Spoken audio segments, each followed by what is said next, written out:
Is starting hard? You know it is.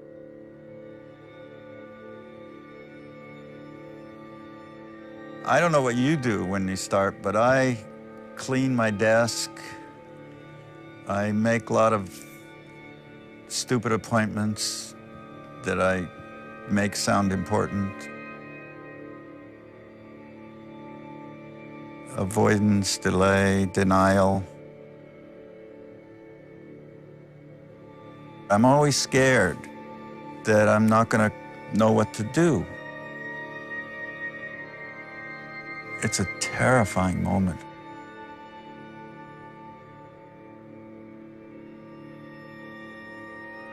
And then when I start, I'm always amazed. Oh, that wasn't so bad.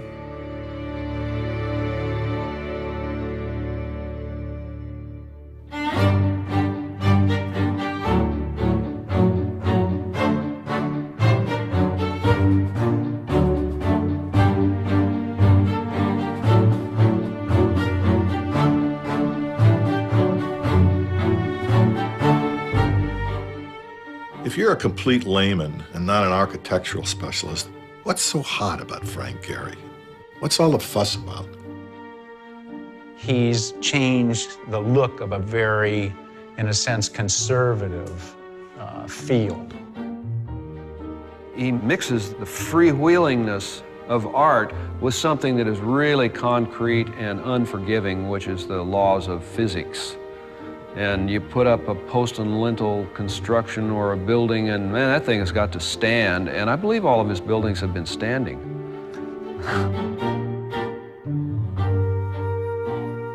He's an architect who is also an artist. He takes so many risks, and that's what artists do. Artists take risks to do something new that no one has seen before. I look at him as a hyphenate. I look at him as a writer-director, someone who sits down, conceives of something, thinks it up with just a blank piece of paper in front of him, and then has the ability to execute it into a visual image. He's the leading architect in the world today. It's very easy to say. If you say, wow, when you're in a place, you must be something happening. Well, and the challenge is to get it in 2 dimensions on film. Oh, God. Hopeless. You better give it up and become an architect. See how this unfolds and is welcoming? Yes. And is carrying you in? That facade is not frontal. And that curve leads right into it. All right, now let me just shoot that curve. Frank's got his own original and sort of perverse way of doing things. We've been friends for several years. We spent a lot of time together bemoaning the difficulties of trying to find personal expressiveness within disciplines that make stringent commercial demands. Several people approached him with the idea of making a documentary about him. And when he asked me if I'd do it, I thought he was crazy. It's not just that I didn't know anything about making documentaries, I didn't even know anything about architecture. That's why you're perfect, he said.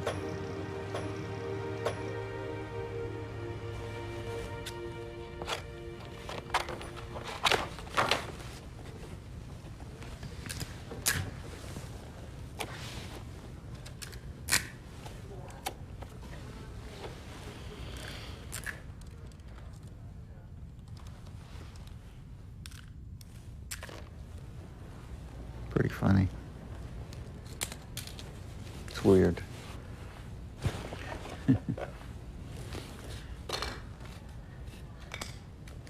Well, let's look at it for a while, be irritated by it, and then we'll figure out what to do.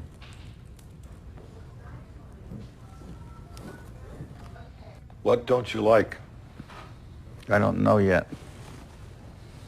It seems a little pompous, a little pretentious. This is the part I don't know how to put in words. It's just... Yeah, but that's the most important part. If one of these guys came down, and this guy came down, and this one became part of that, then I would start to like it.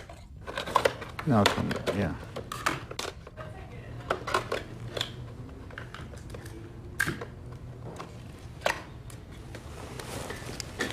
Now this guy starts to... That's not a good one. This side, I still don't like this side. Craig, I still don't like it. I know why I don't like it. You know, I'll tell you why I don't like it.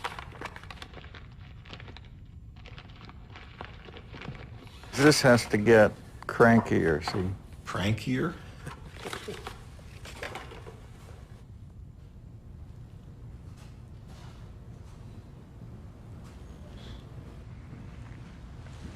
I know how to do it, but it fucks up the... It would work for the African mask. It's just corrugated. Want to try it?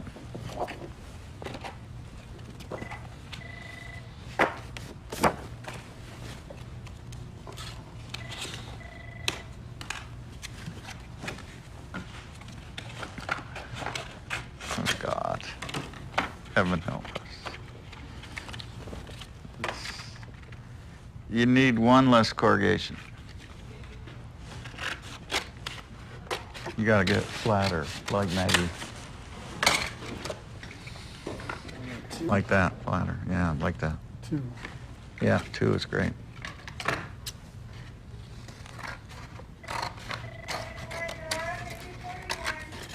See how it works? Yep. Yep. Yep. That is so stupid looking, it's great. It's so stupid looking. Isn't it? It's just... Yeah. I always liked making things with my hands. I remember I must have been about 8 years old. My grandmother used to get a sack full of wood cuttings for the wood stove. Every once in a while, she'd open the sack and throw the stuff out on the floor and sit down on the floor with me and start building things. We made cities and freeways. It was so much fun. I remember when I was struggling, what do you want to be when you grow up? Somehow I kept remembering sitting on the floor with the blocks. Intuitively, I thought, maybe I could do something like that. You remember the first time you met Frank, Ed? Oh gosh, probably in the early 60s. He was completely aligned with artists, and I found that interesting to be somebody who was always there at art exhibits and parties with artists and all that, and not too many architects mixed with artists. My colleagues who were doing architecture that were my age and were making fun of what I was doing. So I didn't have much of a support system from them. I had a kind of blank stare. And here were these funny artists that I just loved their work, were treating me like I was part of the team, you know? You know, the artists weren't wed to the tradition. They could do whatever they want, and they'd respond on a gut level. I don't think they're heavy intellectuals, you know, but I'm not saying that they're, you know, that they're stupid, but, you know, they didn't come out of a school. So they did what felt right, what looked right. They manipulate things and really push the limits without the feeling of tradition and history. And I think Frank got the feeling about architecture that, you know, hey, you get an idea, why don't you try it? Berta found the house. It was comfy and had a little garden, and we could afford it. When I bought it, I realized I had to do something to it before we moved in. I loved the idea of leaving the house intact and not messing with it. I came up with the idea of building the new house around it.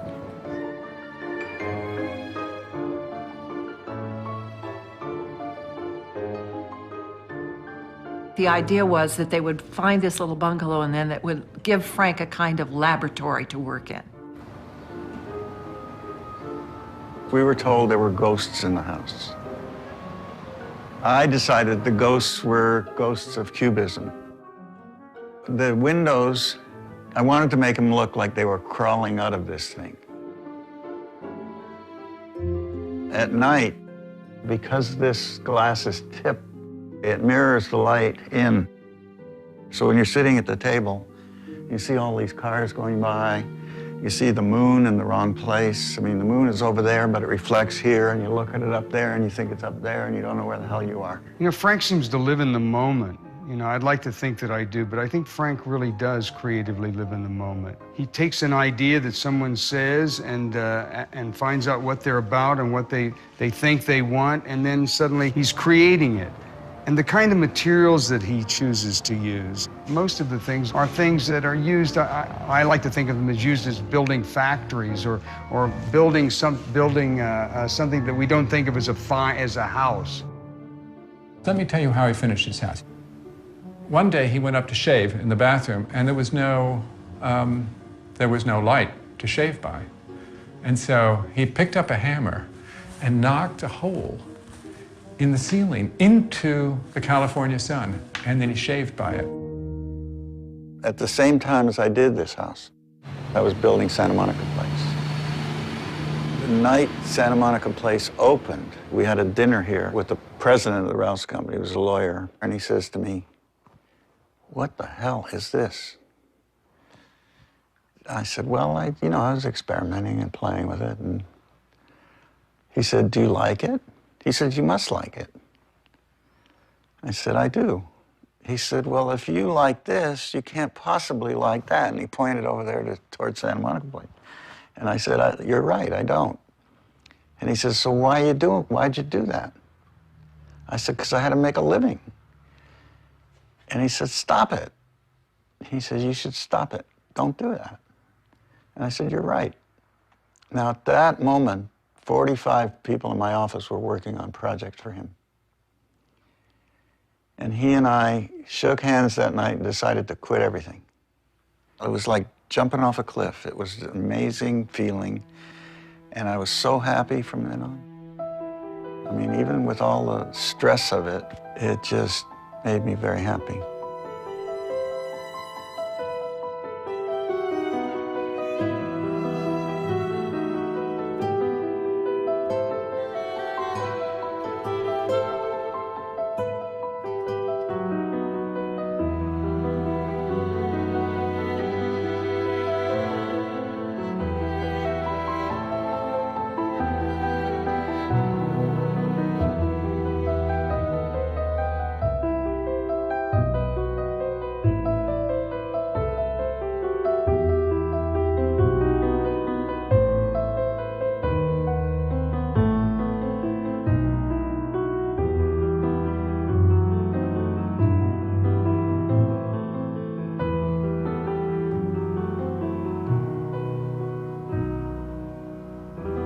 Your decision to say no, how did you go about that? How did you assume you would generate projects? You get work through other architects and other designers, mostly from people I'd worked with before that liked my work, liked me, and would bring me into projects.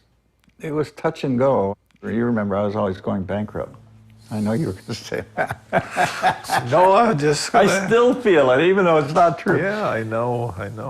Well, I can remember that I always thought I was pretending to be a director, Really? Well, then at some point, it just went away. The feeling of pretending went away, and I felt, okay, I'm a director. I guess I'm a director now. People started coming around and saying things like that I was talented, that I could do this and that. They thought I was something was going on.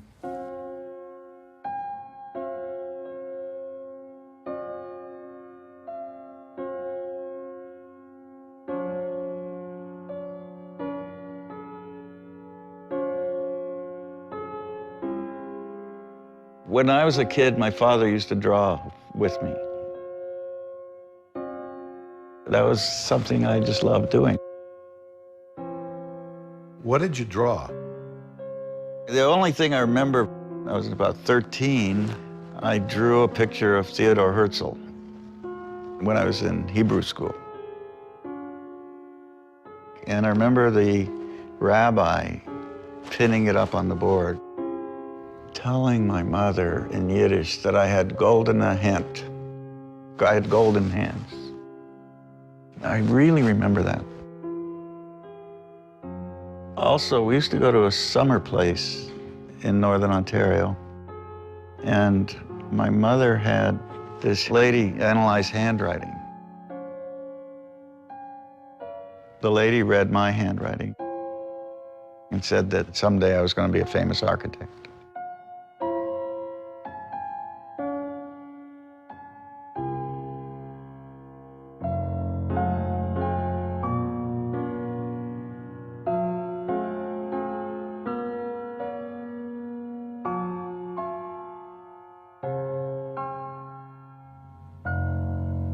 You know, I don't think you and I have ever talked about how the architecture started. I took a class in perspective with Mr. Workman, and I failed. I got an F. I couldn't stand it, so I went back and took it again and got an A. Then I took a class at USC in ceramics. The ceramic teacher said, I have a hunch you should take an architecture class. I'm going to enroll you at night. Every Monday night there's an architecture class. I got an A in the class, and they recommended that I go into second year architecture. And then in the middle of second year, my teacher called me in and said, Frank, this isn't for you. You should get out of here. When he said it, it didn't mean shit to me. Wait a minute now, come on. You mean this guy says to you, this is not for you, and it didn't devastate you? It devastated me, but I didn't give up. And that was just before the name change, so. And it was, you know, you could rationalize it as anti-Semitism. When did you change the name? Oh, 1954, I think. What made you change it? My wife, my ex-wife, when she wanted something, she just got it, right? And so I was pussy whipped more than... And it was hard. And so I told everybody. For 5 years, I would be introduced as Frank Gehry, and I would say, my name was Goldberg. We're going to bring the walls in tighter and make them porous. So that means these can't be solid glass. Yeah, see, we can move this. So that's the fan just for the office floor. We work back and forth between the planning and the models. So you make a bunch of plans, and then you try it on the model, and then you get forms, and you start to look at it, and you see opportunities, and then you got to come back and regroup and make all this work. So it's a give and take, because if this doesn't work, that doesn't work. This is the Museum of Tolerance building in Jerusalem. That's the restaurant overlooking the park. This is the bookstore. And you walk... What's the material on that? I don't know yet. We're just fussing. Probably it'd be metal. This is the Grand Hall. You can imagine the kind of character of the light coming through the top and through these cracks, and wow, it's going to be really a grand hall. This is a smaller version. You know, I always work on 2 or 3 scales at once. Keeps me real. By changing scale, why does that keep you real? Because in my head, it keeps me thinking of the real building. I don't get enamored with the object, these things. I see, and you could... Yeah, you could. You get excited. It could become jewelry, you know, it could become... This could become the object of desire, which I don't want it to be. We started with this. A stair-step glass thing that we thought. And then we started to do these kind of more free spaces. And there's where the transition happened. And then this. Or here. I knew this wasn't going to... This would be enormously expensive and looks chaotic and would be really hard to organize that. Now, here it is here. Wow.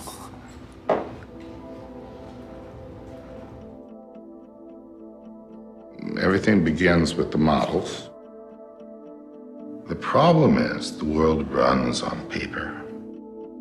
So we've had to devise ways of automating drawings so that we can continue to feed building departments and inspectors and agencies and contracts and the legal system that are all aligned against doing it this way. What we have done is elaborate on a number of ways of scanning or digitizing those models to bring them into the computers so that we can go directly from the three-dimensional physical model to two-dimensional drawings. What it did was embolden Frank to go farther. He could actually be more sculptural with more confidence and with a great deal of accuracy. I think what was critical to us was to bring the technology in to Frank's process in a way that absolutely didn't change him or his process.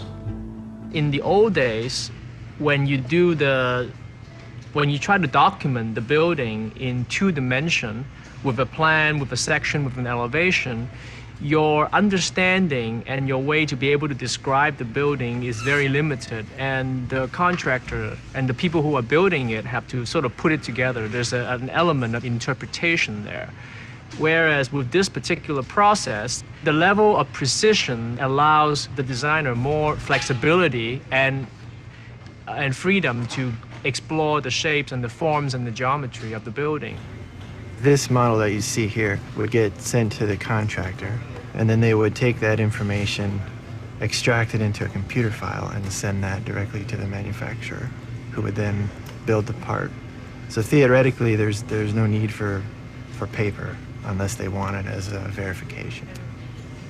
Frank still doesn't know how to use a computer, I mean, except to throw it at somebody, but, you know, he got the fact that this was a kind of like an amazing tool that was entirely suited to his ability to pick up this cup, crumple it up, stick it on top of this building and say, that's an interesting shape. Let's see if we can take that shape into some sort of design. I love the shaping I could do when I'm sketching. And it never, when I was doing, it never occurred to me that I would do it in a building. The first thing I built of anything like that is the Vitra in Germany. I was in a band and we were touring Europe, and I was into the 5th week of the tour and was in that sort of twilight state. It occupies most of your days when on tour, and my head was banging against the condensated window on mid-December afternoon. And I was just looking out at the fields of Germany, and you know, across a plain green field, suddenly this alarming structure reared up, and it jolted me out of this state. We got to Freiburg, and I asked, what was it I'd just seen back there 10 miles? And they said, oh, that must be Vitra.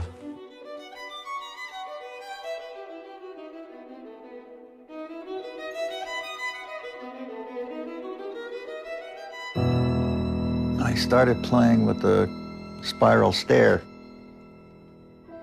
I loved the way that curve read against the rectilinear. I tried to draw it with descriptive geometry. But when the guy built it, there's a kink in it. It didn't work. The drawing didn't represent what really happened in the site. It was when I got frustrated and asked the guys in the office, isn't there a better way to describe these things? Because I'd like to play with curved shapes. If I could just describe them. That's what led us to the computer. To my knowledge, it's the first building where that new freedom and the new movement came. The snake, for instance, that staircase is a snake. And that was something very new for me to see that, because I come from Switzerland, a very static country, a very static architecture. And I think that the attraction was that there was something strange, a bit messy. But in the end, these forces unleashed found a new order. Architects have a lot to answer for, in as much as that it's shite 99% of the time and, you know, depresses people on their way to work and that. And largely I adhere to an English writer's dictum, Oberyn Woe is his name, the son of Evelyn Woe, who suggested that should you meet an architect at a party, the best thing one could do is hit them. And I generally go along with this until I sort of encountered Frank's work. I grew up in Canada. I used to go to lectures Friday night at the University of Toronto. I went to a lecture when I was 16. It was actually November the 14th, 15th, 16th, something like that. 1946. The reason I know that is I went back afterward to find out who the guy was that gave the lecture, because at that point I didn't know from architecture. There's a white-haired man got up and spoke about stuff he was doing that really appealed to me. It was very, I'd never seen buildings like that. I didn't go home and decide I wanted to be an architect. That was just in my memory banks. After I became an architect, I realized that must have been Alvar Aalto.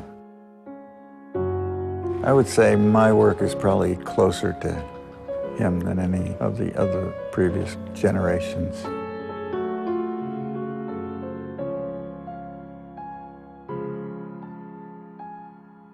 How many years have you been seeing Frank? 35 years.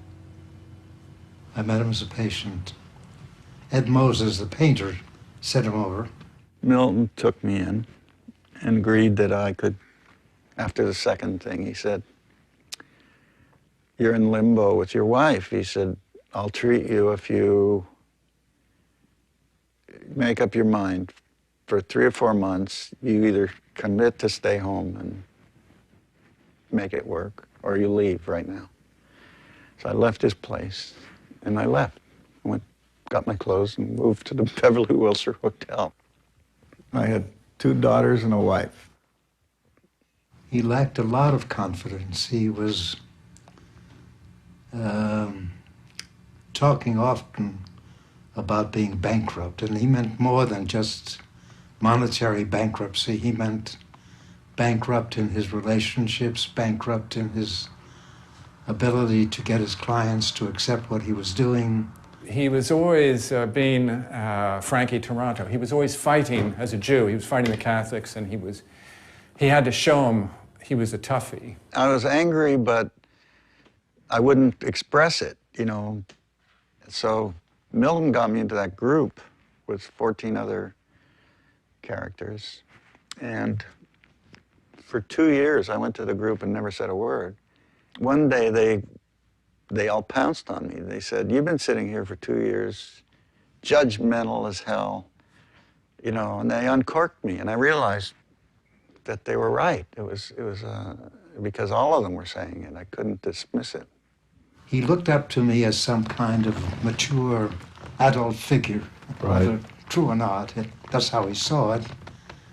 And when he realized that our roles were changing, that he, in a sense, was becoming the teacher, because I didn't know very much about art or architecture, I think it helped him to take on the role of the adult in the relationship. And also, instead of trying to seduce his clients, I think he took on more adult roles in relation to his clients. He began to teach them, as he was trying to teach me, to tell them what they needed to see, how they needed to see it. I think in that sense, my naivete was probably a very valuable asset in the therapy. We go through life, early life, preoccupied about ourselves. The world revolves around our butts and stuff. And as you mature, you expand into the rest of the world and you become part of a world culture, and you sort of find out the hard way even that the world doesn't revolve around your butt, and that unless you play team. A lot of people think that I made Frank a great architect, which is total nonsense. I didn't make him famous, he made me famous, just the other way around. Matter of fact, after some of the publicity about Frank came out, a number of architects wanted to come in treatment with me. I always said no. I said no because I knew damn well I could not make them Frank Gehry's. I could open up the floodgates, but if there's no flood back there. This guy that I studied with, this great teacher that I had, he used to say that talent was liquefied trouble, he used to say. That was his phrase. You know, there are certain people where the trouble doesn't seep out into another part of the brain where it can be transformed into something else. But that almost all talent was some form of liquefied trouble. All of it is frustration with something as it exists that you're trying to improve on. You won't remember this, but years ago, when we first met, you talked to me about filmmaking. I was struggling with the world I was confronted with, which is a commercial world. They weren't interested in what I was doing. I talked to you about it one night, and you said that you faced the same commercial world and that you made peace with it by finding this small percentage of space in that commercial world where you could make a difference. Man, that was amazing to me, Sidney. I've never forgotten that. If you hear in my talks after that, I always talk about it that way. I say, there's a sliver of space. I almost use your words.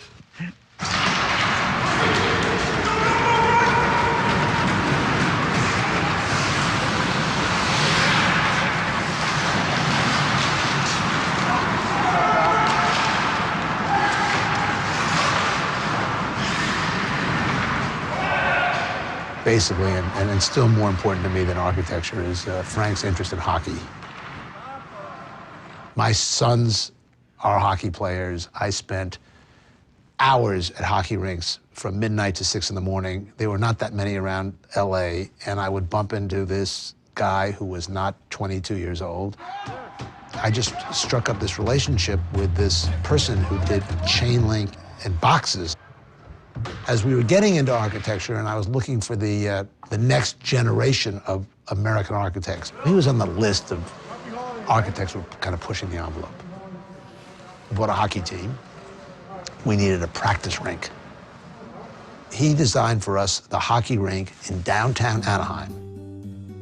It is a piece of sculpture sitting in this town. And I think that and Bilbao and a couple other things, his best work. The inside is reminiscent of those hockey rinks that Frank grew up in Canada. All wood, all trusses, looks very traditional, looks like you could be nostalgic for being in Toronto in 1940-something. It is the double rink. The outside is two, like, well, I don't know, breasts? I don't know, they're like this, so it's a strange woman. You give Frank the functionality. You make sure in the hockey rink you have the workout room and the locker rooms and all that stuff, and you're on Frank that way, and then he delivers the picture. Do you ever think of architectural shapes unrelated to a job? No. Well, I mean, if I'm sitting around the house and I'll put some music on or something, and the music will have it'll suggest some sort of movement or something, and I'll start thinking of shots. I'm just wondering if there's any... Yeah, there is. When I saw that painting, this one,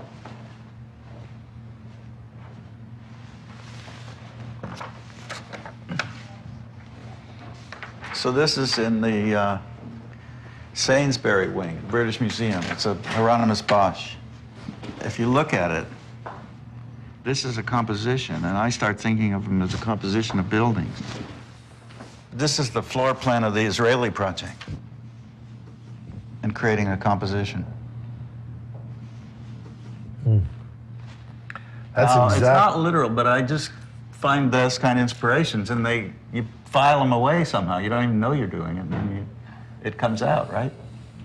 Yeah, that's exactly what I'm talking about, where where it's disconnected from a specific job. Once I saw this that way, I mean, I'd actually seen this painting before and never connected with it like I did that day. And I got to the painting and it dropped me, you know, like I felt the ground cut out from under my legs. It was so powerful. And I saw it as architecture. I think that's what gives me confidence to do stuff when I see it. Once you get it embedded, you do it because you're confident that it's going to work. And I think what some of my colleagues do, they think of architecture in a hermetic way. It's X, and it's not X plus, it's not X minus, it's X. It's got restrictions, it's got rules. If you do this with it, it ain't architecture anymore.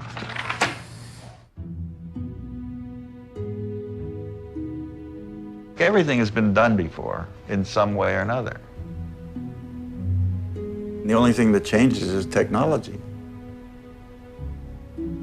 What bugs me are these goddamn rules that my profession has as to what fits and what doesn't. There is a certain threatening aspect to taking the leap. But once you try that, once you say, okay, I have a right, you can't stop.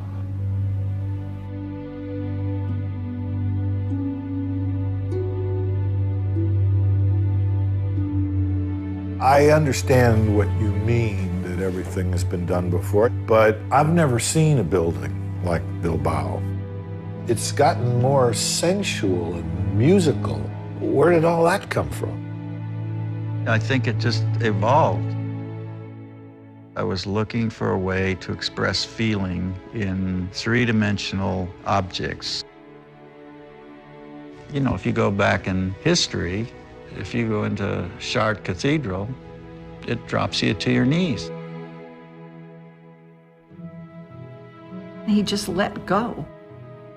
He began to develop all of the ideas that he'd been beginning to work with and went the whole way there.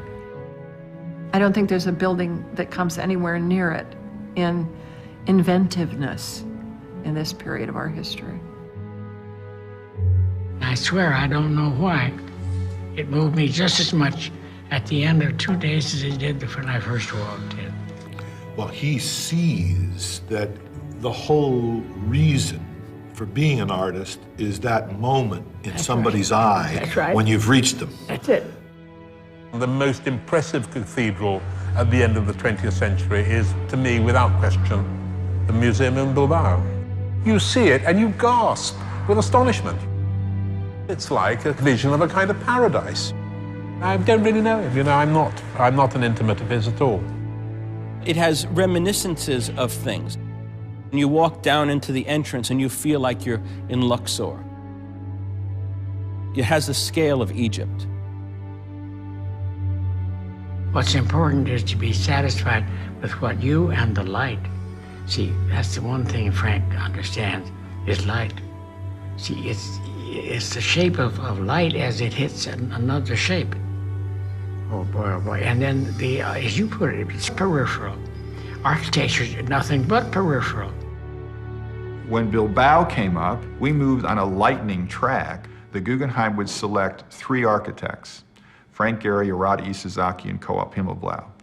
Each firm would be given $10,000, 1 site visit, and 3 weeks to come up with a concept. Yeah, I remember we rented a suite of rooms in the Frankfurter Hof, I think, in Frankfurt. We flew up there on the 17th of July, assembled all the models, spent a day in deliberations, and when we emerged, Frank was selected as the architect.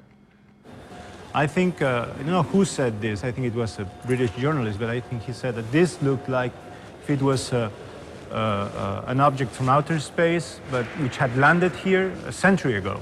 So it's foreign in the sense that it has nothing to do with any of the buildings which are around, but at the same time, there is a quality of it which makes it belong to its place. I mean, you take this out from here, and nobody would understand this city now.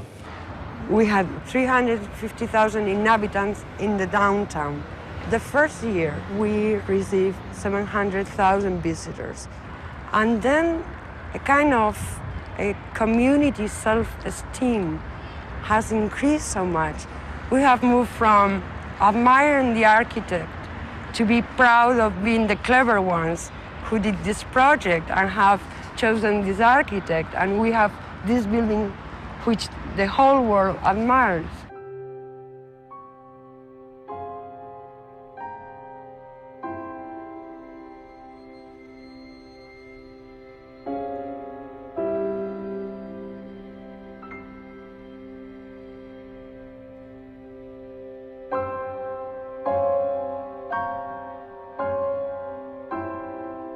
When I see a building like the building that Frank made, I want to stick my stuff in there.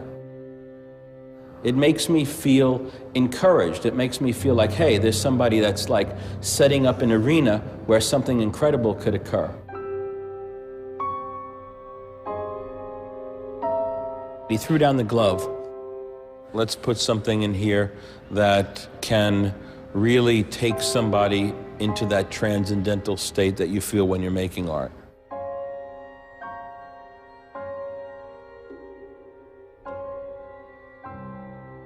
We need some sort of naysayer in this whole discussion. And if that's me, that's fine. But I am ambivalent about his work. He has used the expanded field of art, the expanded field of sculpture, as sculpture and art in general became bigger, broader. It moved out into wider and wilder sites. When it came time to make a museum, Gehry used that expanded scale as an opportunity to trumpet, in effect, with a building that really functions as a spectacle. So I'm not sure how well it serves art. Either you believe in the white cube, or you are frank and you say artists want to be challenged. I think museum people are very torn. The great thing about Bilbao is that it does both things. What Frank calls the stodgy galleries, they're very, very simple, sort of old-fashioned rooms. And then he did a lot of spaces that are really extraordinary. For me, I like to have enough room. I feel very comfortable in his spaces. He understands scale. And if it does compete with the art, maybe that art isn't good enough. Everyone seemed to embrace this building and this architect as the great new form, the great new form giver of our time. And I just don't see it. There are moments where I think he has delivered the goods too quickly. He's given his clients too much what they want, kind of a sublime space that overwhelms the viewer and a spectacular image that can circulate through the media and around the world as brand. People had this idea, what is the architect's service? What's the ideal of service? The service was to be appropriate, okay? That was the big word, and it still is the big word, which means blend in, nobody notices, camouflage, put up a 70-story a new 70-story office building, but make it look like a little Art Deco thing right next door.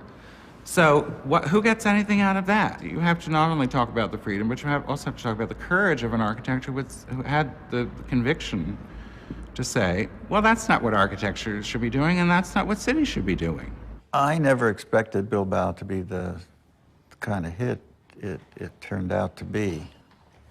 In fact, when it opened, I was very self-conscious about it. And thought, my God, what have I done?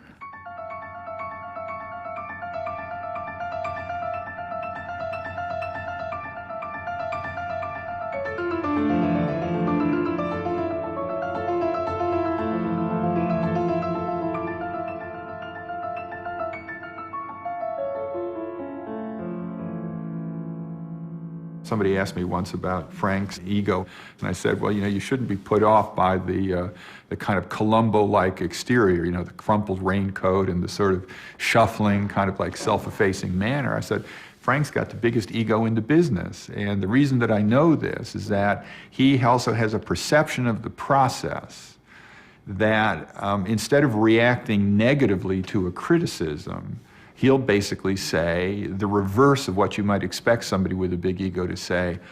Let's just rip it apart and start again.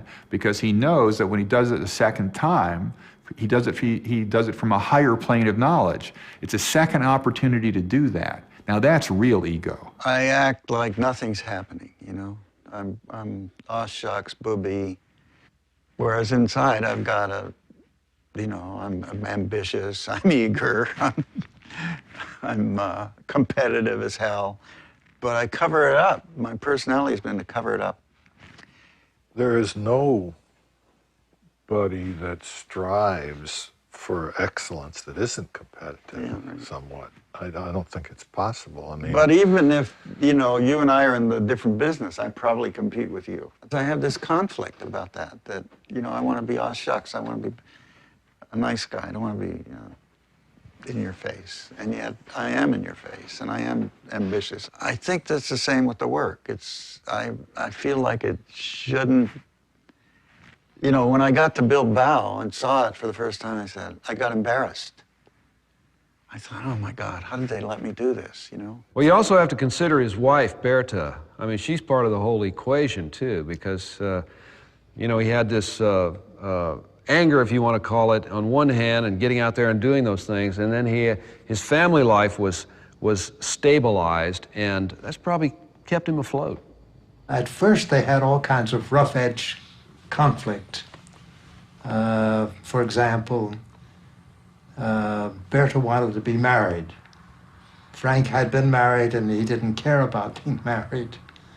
Then he says, okay, I'll get married. He became this much softer, much more accepting, much more loving person. Less defiant, less uncertain, less angry. He seemed so calm and together and sweet, and yet his architecture shows something completely opposite.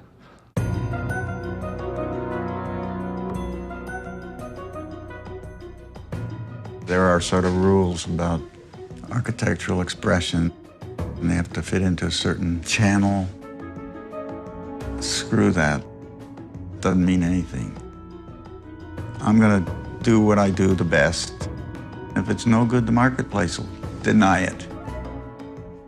I think as he became more confident in his relationships, I think that he became more daring in the willingness to fantasize far out stuff. I'm watching everything, Well, I can get excited about some fashion thing or some crystal chandelier. I'm tempted to say it's Frank's right brain. There's something in there, in that right brain, that allows him to take those free associations and then make them practical realities. If you asked me to simply describe Frank's work, I'd call him a contemporary cubist sculptor. Frank uses shapes and forms unlike anyone has ever used them in the building of a structure. Years ago, a reporter asked me how I get my inspiration. Just intuitively, I pointed to the wastebasket beside me.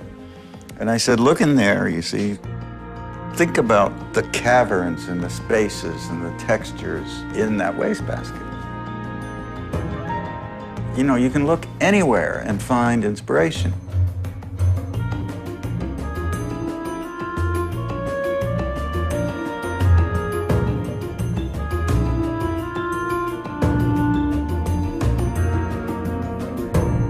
It was by accident that I got into the fish image. My colleagues were starting to replay Greek temples, in the postmodern thing. I don't know, when was that, the 80s? And that was hot. Everybody was redoing the past. He said, Greek temples are anthropomorphic, and 3 million years before man was fish. If you got to go back, if that's where you got to go, if you're insecure about going forward, and you got to go back, damn it, go back 300 million years. Why are you stopping at the Greeks? So I started drawing fish in my sketchbook. I just kept drawing this fish, and then I started to realize that there was something in it. You know that story of his famous Formica furniture. Frank looked at this material, which is the most pristine material in the world, and it's so uptight that he said to himself, it's not me, you know, I can't do this. And he just was rattling around and broke it up into little pieces. He took it and he threw it on the floor in fury. And some of the pieces suddenly looked to him like fish scales. He immediately thought, aha. A good friend of mine was designing this building. He said, why don't you put a little sculpture on the corner and make it a fish? This hotel is a Ritz-Carlton, and the guy that owns Ritz-Carlton at the time was in Tennessee, in Nashville. He couldn't come to the meeting when we made the presentation, so he sent his guy, and he kept getting down, crouching down, and taking this picture. A few days later, the client called me up and said, we got problems. I'm building a multi-million-dollar hotel, and I ain't gonna have my patrons looking up the asshole of a fish.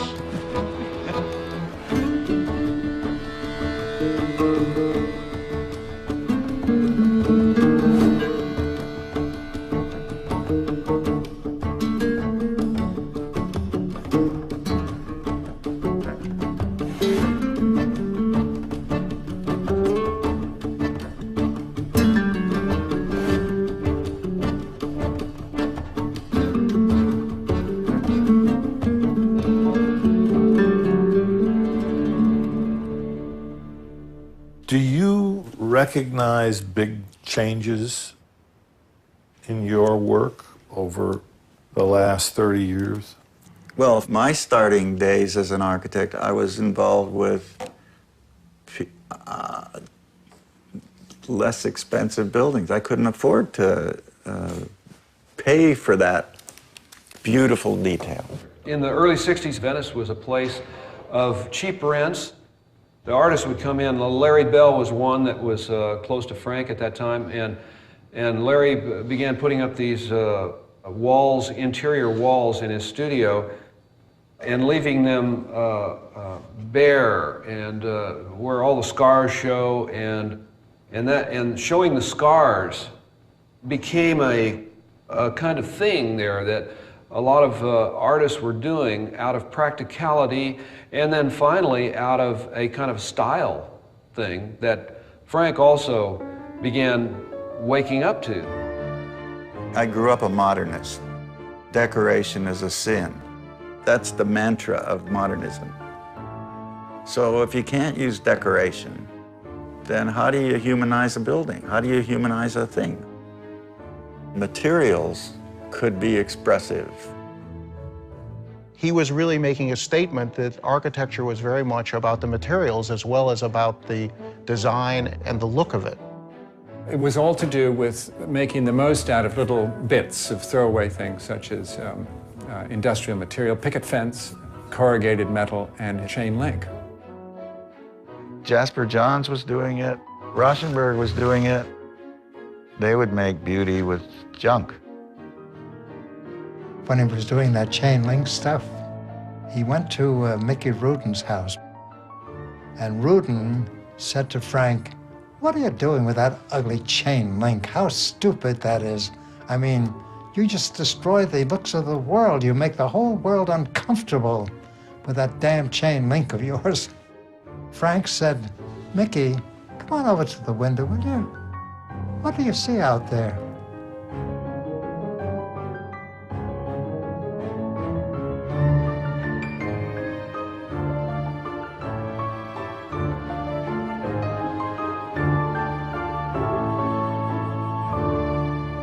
Let's accrue value here. We're going to do this.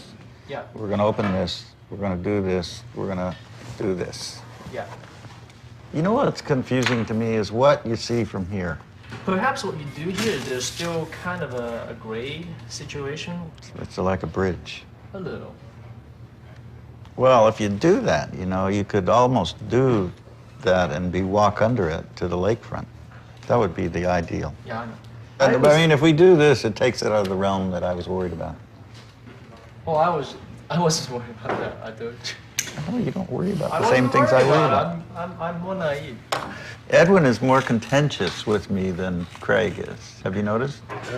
Yes. For me, that's great because it just makes it all much more interesting. He's been with me 15 years.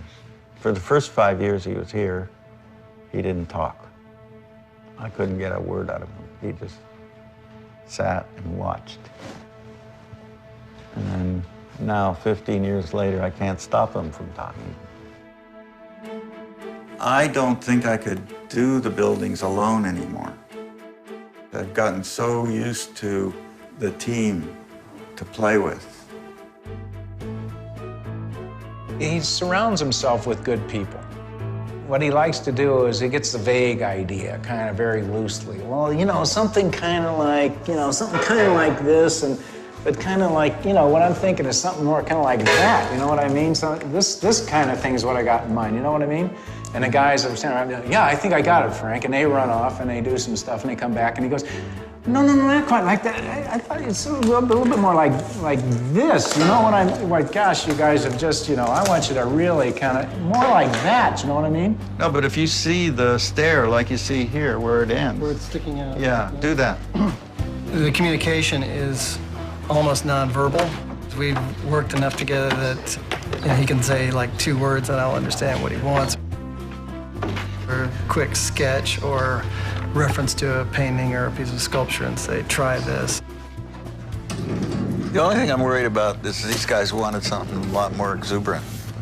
They do. Well, I'd rather go to that middle color titanium. That would be beautiful. See that red titanium? But you sure it's not going to be too red? The other day, we're doing our offices. He sent me a fax where I was, and he said, would you mind if we flipped the plan? So that's typical Edwin. I would do that myself if he wasn't there, but he's there. I think of it as an opportunistic thing. Maybe one of the kids in the office, just the way he put the model together that day, made me see something. They see they're part of it. So it engenders a great sense of teamwork, which gets you to the end.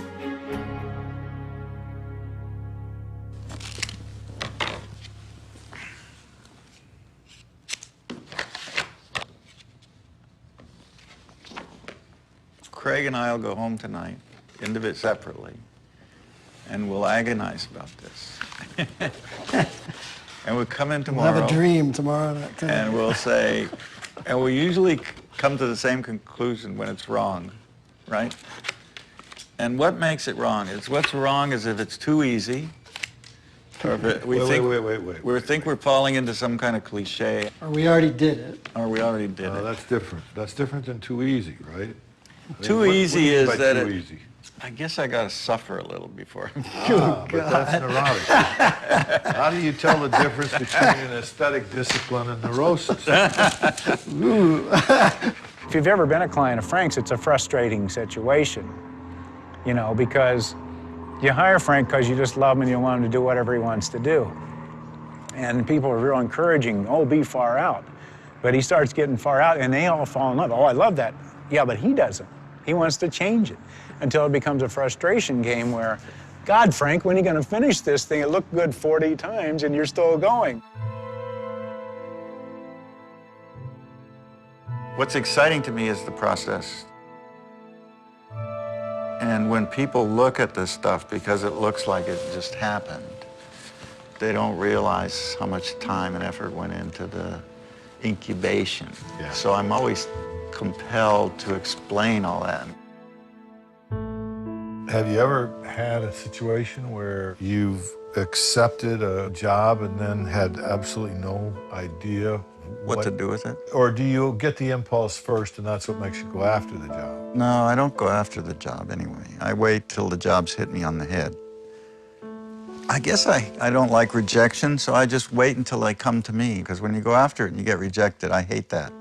And I accept the projects based on whether I like them, the people.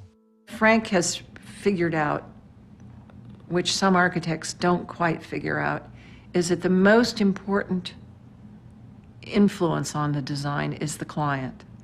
And if there's a terrific client to work with, you get a terrific building. If there isn't, you don't. I started talking about water, and Frank and I started talking about water, because he likes boats and I like boats. I said to him that my real dream here would be one day that I was building a new boat, and that one day I'd sail up the Hudson on my new boat, and as I got, you know, past the Verrazano and I'm past Battery Park and coming up the Hudson, there, somewhere on, like next to the water, would be this building. And the next thing, Frank did his little swiggles, and it's essentially that. And what it was that he created was sailcloth. I mean, the idea of making a white building is, you know, when you think about it, a little insane. How do you make a white building that from the inside, actually, you can look out?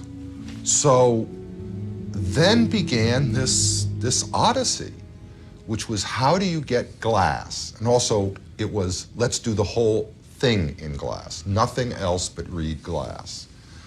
No steel, no shiny things, no aluminum, no parapets, just glass. Frank any problem that comes up, he finds some solution to. There's something that you never figured out that he goes away and comes back and solves it. What's the process like? Did he ask you questions? Did you guys just free associate together? Did you just talk? I don't, it's not like, you know, would you like square or round windows? Or would you like, you know, flocked wallpaper? I mean, no, it's not a query. He doesn't really ask you. He smells, you know, you talk. I mean, he sucks up whatever is going on in the room. With Frank, the work of models, constantly screwing around with ripping something out, you know, or just molding it almost. It's like clay work. Exactly. Is such a profoundly creative process. I mean, it's not like any building project I've ever understood. Literally, if you go back and you take the little squiggle, the whatever it's referred to in the pro jargon, whatever that is, that's that. I think I have a talent not for recognizing artistic genius, but for recognizing talent. I love what he was doing. And I kept getting, from the day we started, I kept getting richer and busier, and he kept becoming more and more well-known. And then as the adventure of the design of the house proceeded, it was wonderful. I mean, it was so exciting, and I'd go out there and he was able to do research on material and design things that he never would have had the money to do. And I said, look, you just give me bills for whatever you do, just keep sending me bills. And if I have a problem, I'll talk to you. And I never had a problem. They turned out to be $6 million. And if I had to do over again, I'd do it again. Well, what happened? Why didn't it get built? Well, we went on for about 12 years. And I think what happened between 50 and 60, I no longer wanted to live in a big house. I no longer wanted to give big parties. My lifestyle changed. What started out to be a dream would have been, I was building a museum. When we sat down for that last meeting and the number was $82 million, Jesus that was it. The trouble with having the glass here is that the top of it goes up into this gable, which is really awkward. And either you come up and you shelf over, whereas if you come here, you can go straight up. I'd like to see that, because I liked this awkwardness here before. This is a building we did pro bono for the memory of a friend of ours. That was the original design for Maggie's place up there, that little model. I had these nightmares that Maggie was talking to me and that was too much architecture and she wanted me to tone it down. And I threw out the thing and started over again.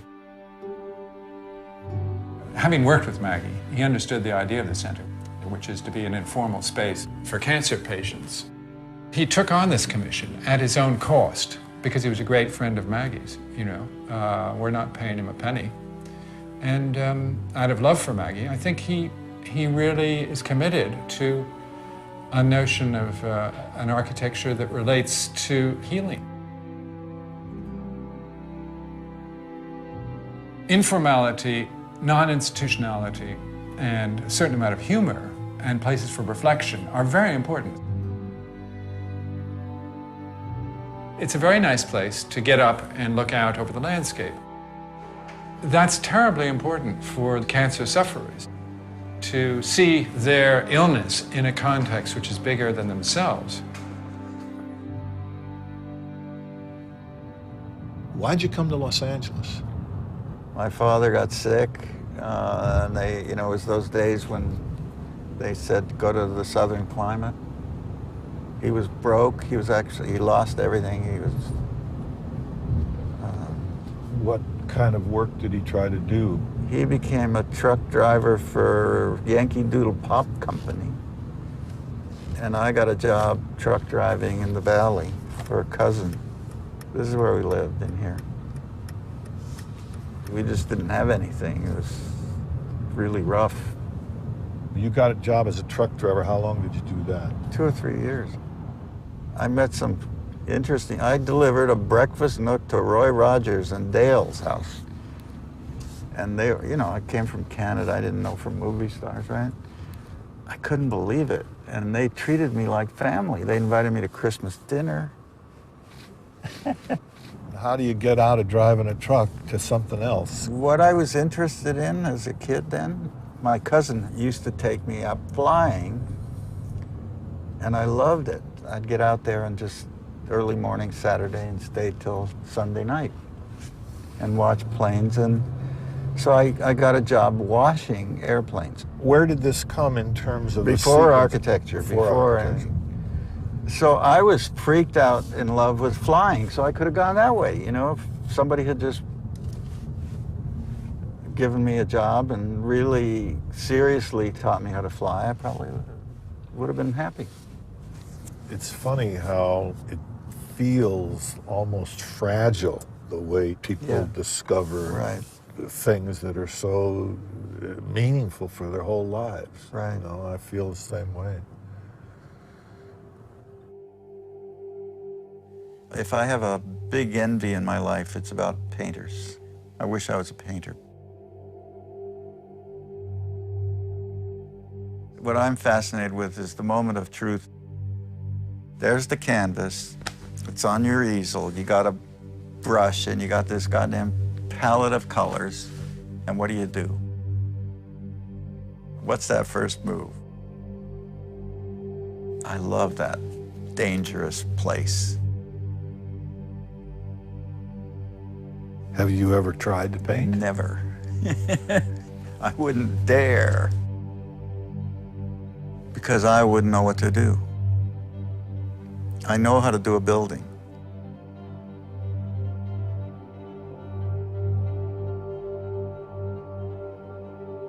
Since a building ultimately is a surface, it's ultimately got something to do with painting.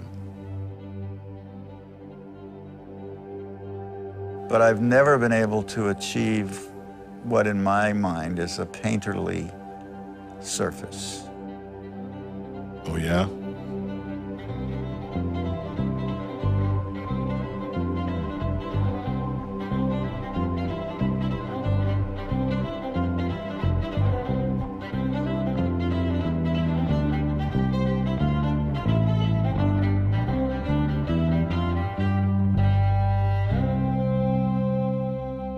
You look at the Charioteer, that sculpture in Delphi.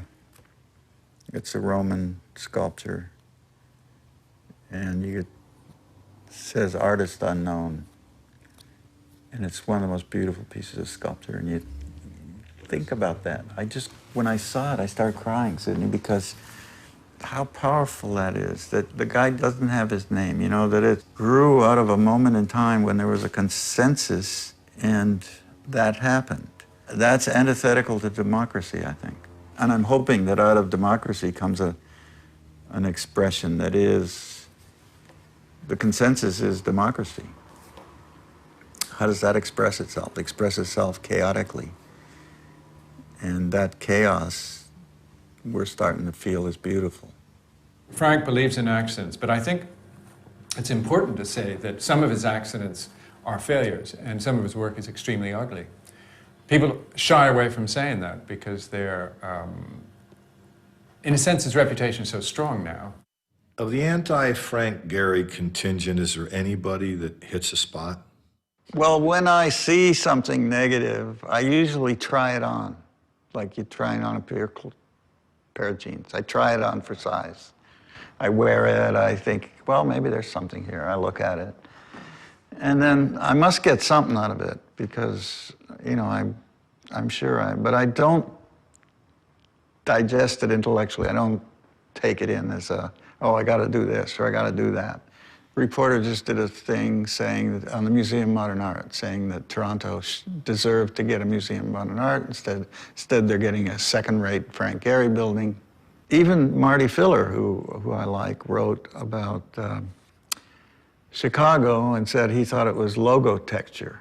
So that was his way of saying I'm repeating myself. How does that affect you when you read that?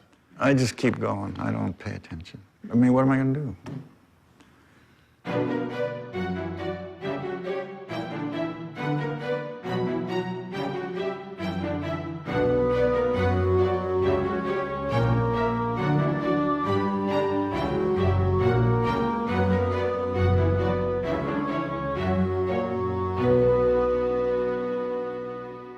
I think of it as water going down a gutter, and suddenly this wonderful bubble has come up above all the other water, and they can't wait to like pop the bubble and bring it down under the water and push it down to the bottom. As a critic, I think it's incumbent upon me to make an emphatic stand, to kind of hold a line of disagreement, so that other people are not simply caught up in the kind of culture of affirmation, the culture of embrace that has surrounded Gehry. This is the only history we're going to be living in, okay? This is the one. We can read about the ones that came before. This is the one that's happening now. Fortunately, there are a few people who understand how to respond to these challenges, and Frank Gehry is one of them. There's only so much that architecture can do, but what he's serving is the so much and trying to realize it. If you had to criticize Frank, what would you criticize? I wouldn't criticize him, because I think it's like, you know, flies flying around on the neck of a lion. It's like, you know, watching a movie like Apocalypse Now and saying that you think that Robert Duvall is over the top.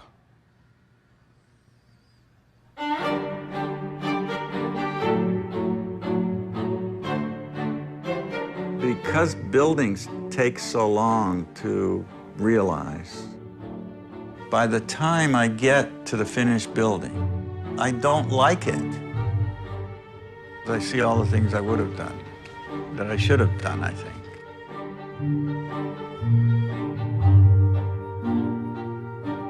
What takes over, what makes you forget all the little trivia, is then the way the light hits the material, the reflections, adds a dimension that you didn't have in the models and drawings.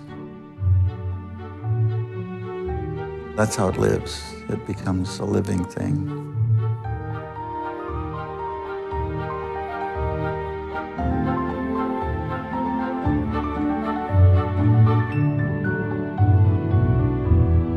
The only thing an architect can do is be optimistic about how it interacts with the surrounding buildings. It can be a passive player, it can be a stoic player, it can be a passionate player. My thing is, I don't like the Chandler. I mean, it's not great architecture, but it's here and people have a lot of feelings about it. It's part of the community, so you have to respect that, whether you like it or not. I mean, I think that's like being a good neighbor. And so I tried to make a building that would preserve the iconic importance of the Chandler. To defer to that, I decided to break down the scale of the Disney Hall into smaller pieces, so it's not the same language.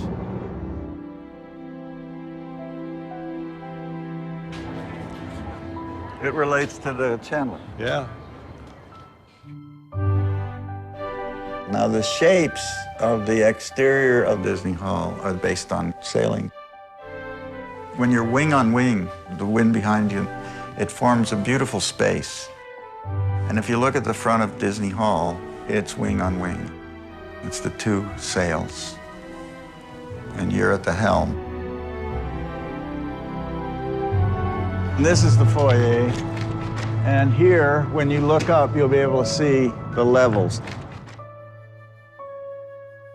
No matter how great the design is, if it doesn't sound great, it's going to be a failure. Frank was very clear about this from the beginning. He said, this is a hall for the orchestra, and this is a building for music, and that has to be the first priority. And everything else is of lesser importance. And I thought this was quite a statement from an architect. It's very unusual that an artist such as Frank puts the ego bit to a sort of lower level of importance than the actual function of the building.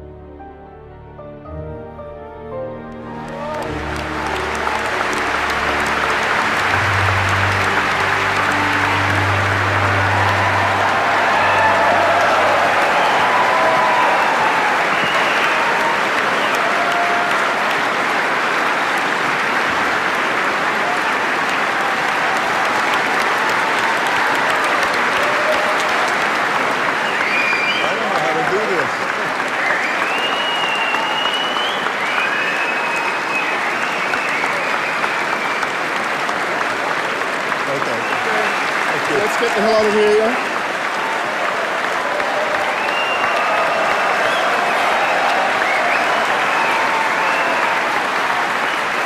Holy shit. Where's the beer? Where's the beer? Do you ever get depressed when it's finished? Like postpartum blues? A little bit. Yeah, I do. You know that better than I do. You can't let go. When I let go is a year later, after its test of time, didn't leak, people like it, then I sort of let myself out a bit and enjoy it. Do you ever wonder what part of you did that? Yes. Where did that come Oh, from? yeah, all the time. I say, well, where did that come from? Yeah, I do. It's like a magic trick. I call it a magic trick. But, you know, when I was a kid taking that ceramics class at SC before I became an architect, Glenn Lukens, you put the glaze on and the stuff, you put it into the kiln, and it would come out looking so beautiful sometimes. And I'd say to Glenn, God, that's beautiful. How did that happen? And he said, just claim credit for it from now on, because somehow you made it happen.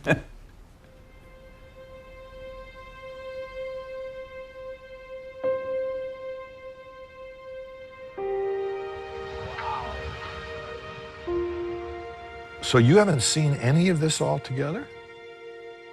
When I came last, it was a mess. It looked very precarious, like it might not happen right. You get scared and you wonder, God, what are these people going to think? I want to hide under the covers. Know the feeling very well. I know you do. The structural engineer on this is a guy from Stuttgart, George Schleich. He's my age, and I think he's probably the best living structural engineer in the world.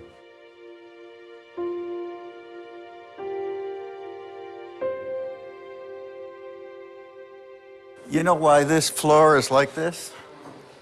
because the offices down below, by code, have to have a certain amount of light. And the only way we could get it and to have this balcony was to make it a glass floor.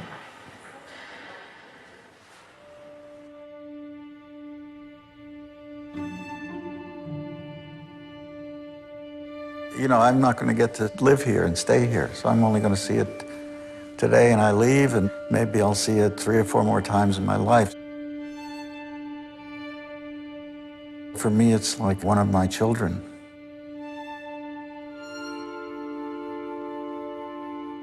And I love it. So what's next, Frank? Is there anything you haven't done that you want to do? I'm superstitious, so I never say that.